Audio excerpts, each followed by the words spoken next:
The mystery is out. The children of the light do not begin upright, but through a process they become refined. In Luke 16:9, in proper keys, I have broke the silence to you, that you are fond of an unstable enrichment, not right. And those that die with this condition are taken by the darkness of error. Verse 10, those subjected to this in the least amount are taken by it entirely. This unjust steward holds the little space that is spread through the entire body. Verse 11, and if this space is not corrected of this not right, unstable enrichment, how can you be entrusted with your inheritance of true riches? Verse 12, you are not trustworthy in a space occupied by the other man, this unjust steward. So who can deliver you to a place of rest, your own peace of mind?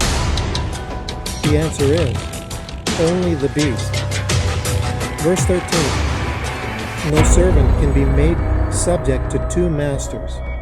You will need to choose to love the other, this enchantment, causing you to hate the one, or else hold tight to the little one that discerns the other.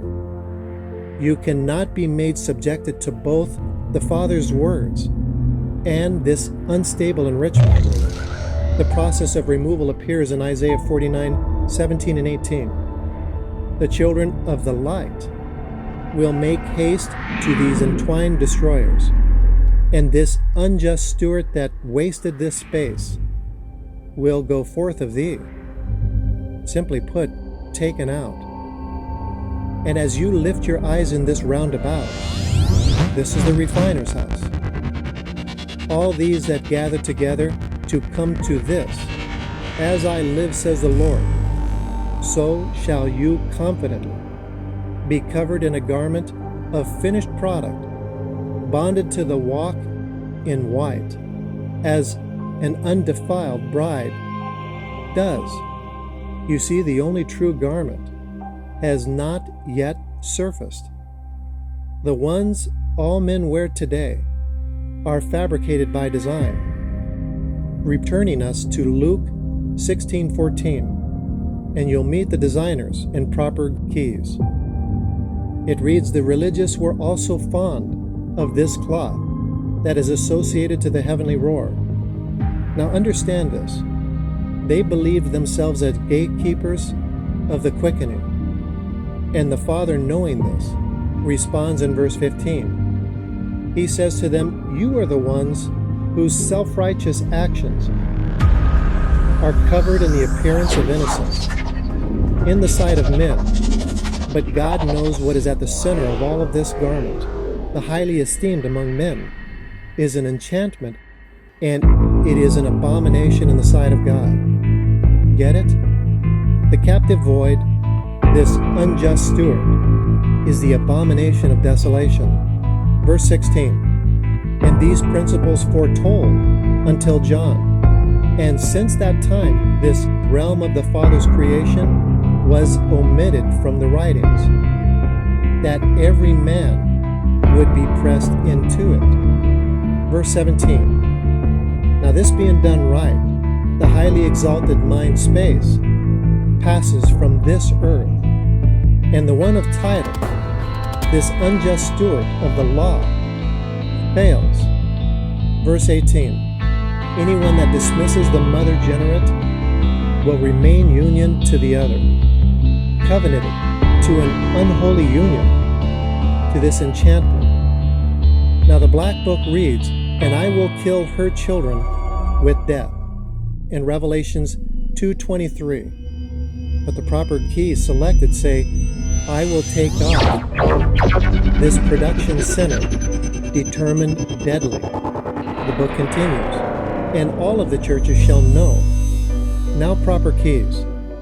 All of the households to the saints, speaking of individual physical dwellings, will be confident in this knowledge. The black book completes this version. I am he that searches the reins of the heart, and I will give every one of you according to your works. Now the version deciphered. I am he through inquiry that searches the control center to deliver everyone that stands in one accord with their works.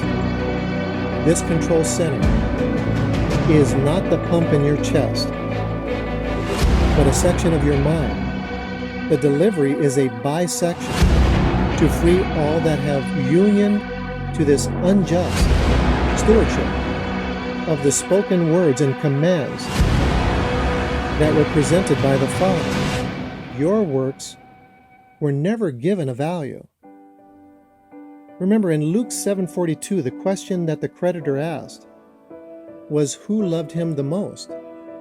The answer is the woman that broke open the apothecary upon his feet and washed them with her tears, and a sweet smell rose up to the Father, and he was delighted. Thank you for listening, and God bless you.